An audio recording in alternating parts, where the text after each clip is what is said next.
Have you ever looked at your bank account after what felt like a perfectly ordinary month and asked yourself a question that sounds simple but carries an astonishing amount of quiet despair inside it? Where did it all go? You did not buy a yacht. You did not book a private jet. You did not walk into a jewelry store and lose your mind. You bought groceries. You grabbed a few meals. Maybe you replaced a phone that was getting slow.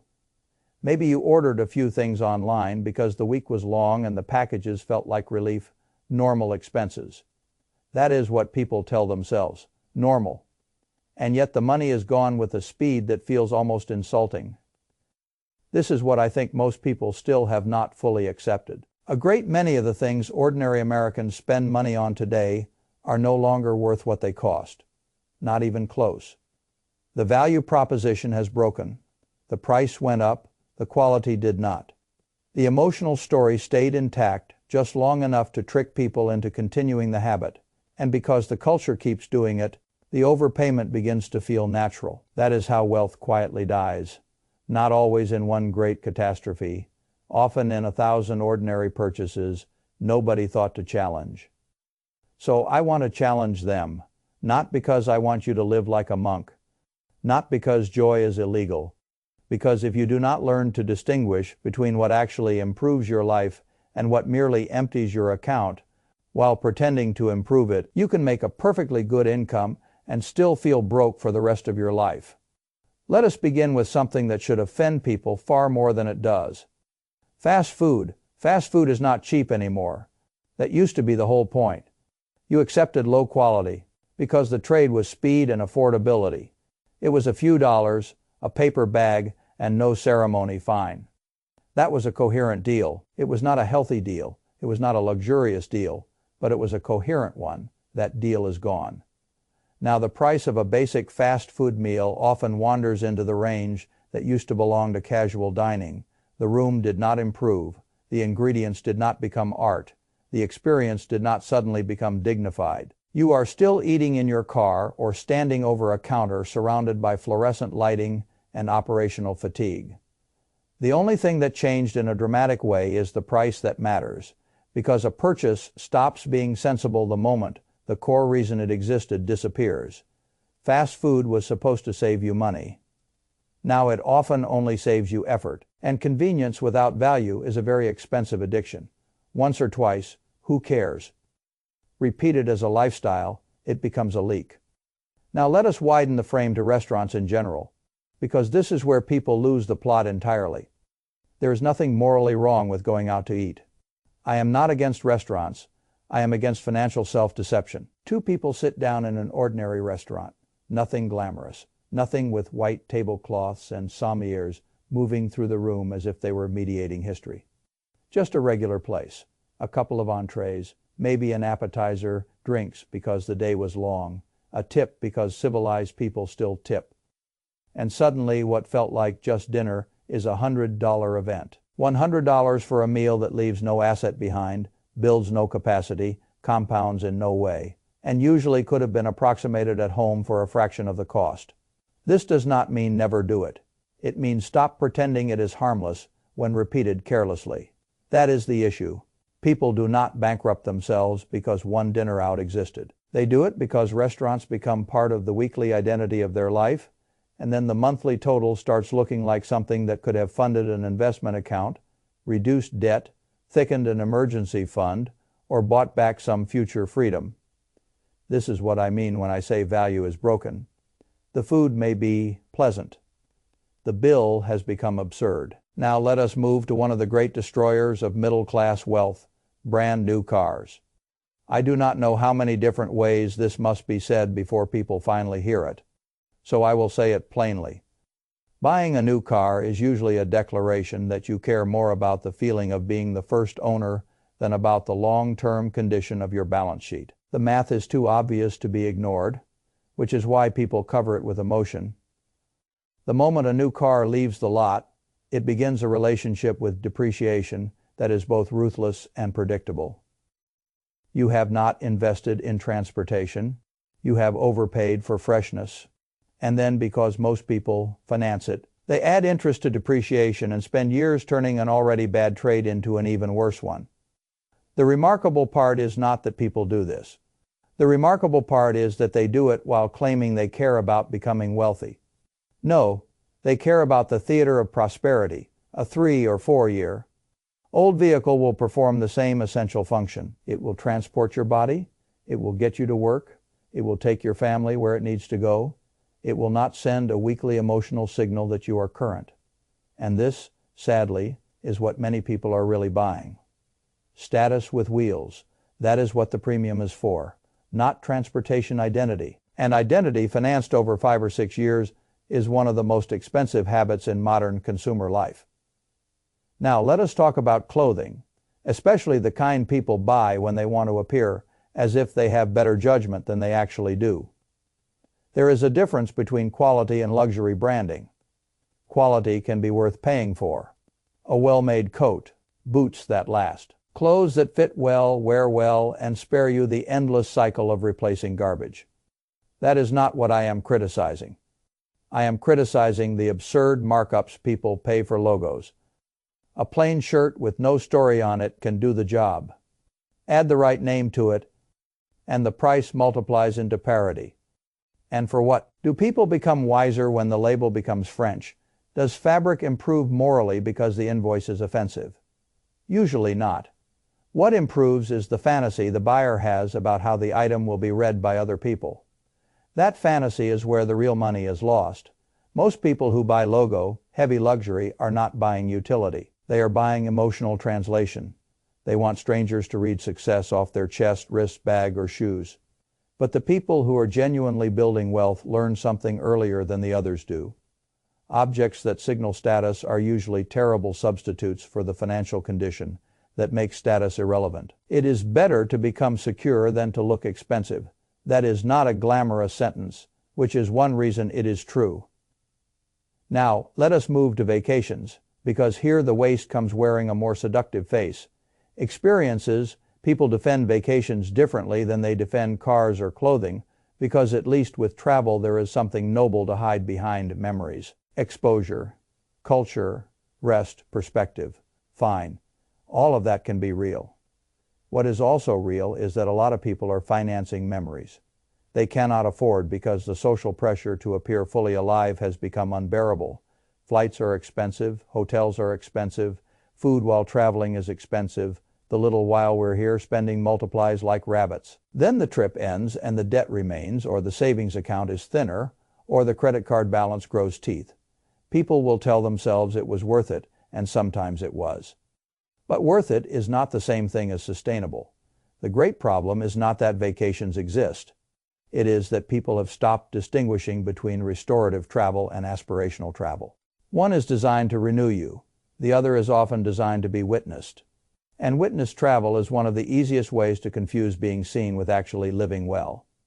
A smaller trip, a closer trip, a simpler trip, a trip taken in cash instead of denial.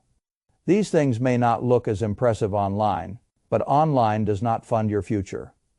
Now let us talk about subscriptions, because this category has become such a slow-moving theft that people barely register it anymore.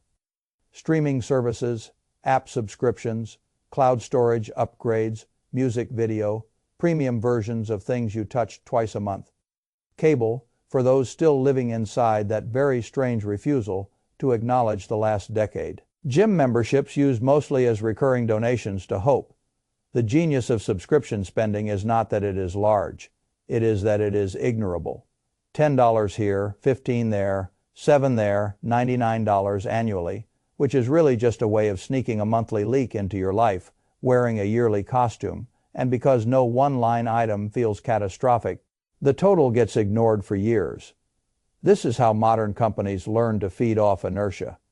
They do not need one giant sale. They need your reluctance to cancel. They need you to think, I might use it later. They need you to believe a small monthly bleed is not a real financial choice. But it is. And when you stack enough of them together, you wake up having built an expense category whose entire purpose is to make inactivity profitable for somebody else.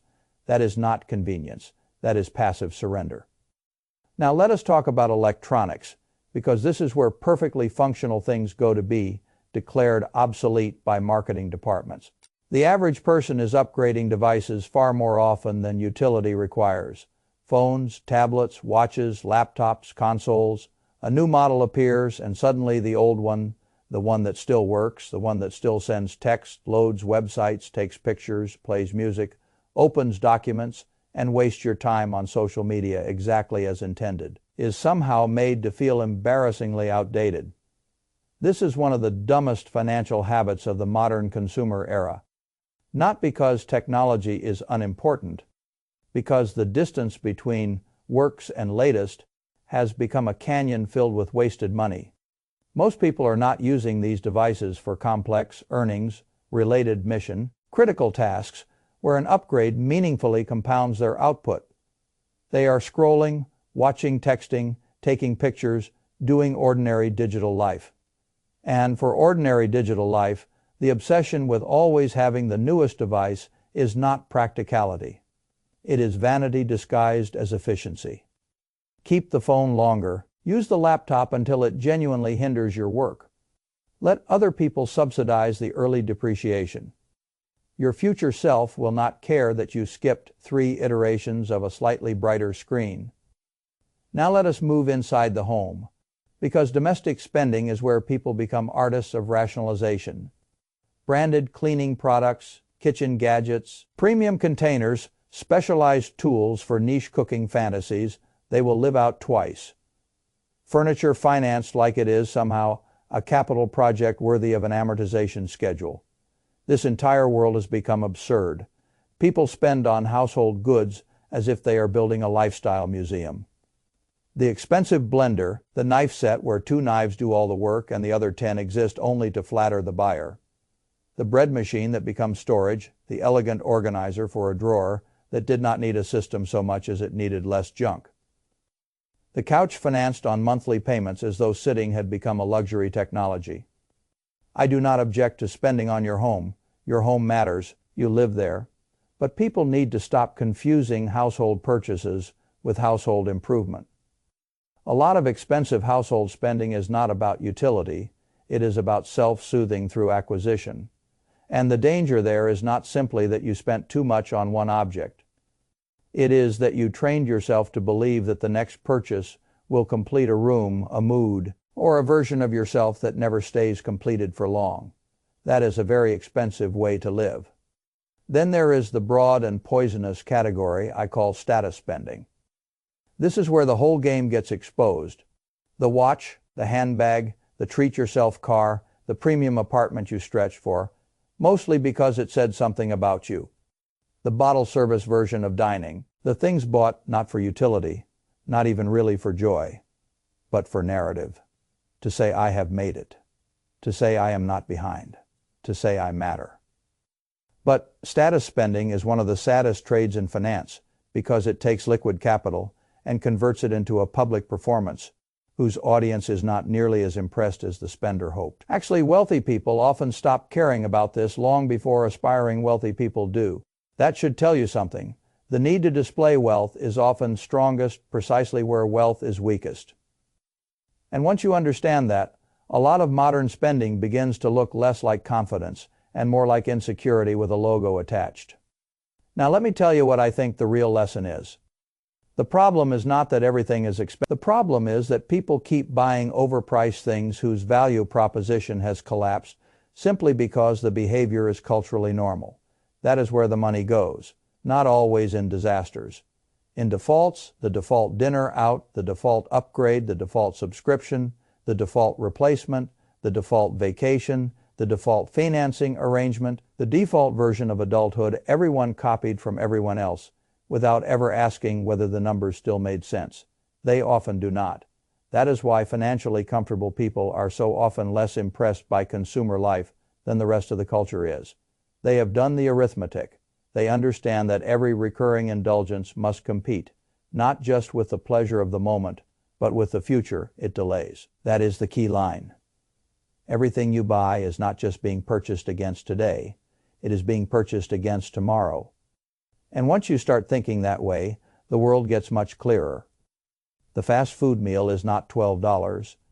It is $12 plus the habit of convenience. The restaurant dinner is not $100. It is $100 plus the monthly identity of outsourcing basic life. The new car is not the payment. It is the opportunity cost of the payment over years. The designer shirt is not the shirt. It is your willingness to overpay for recognition. The vacation is not the memory. It is the financial trade-off hiding behind the memory. The streaming service is not $15.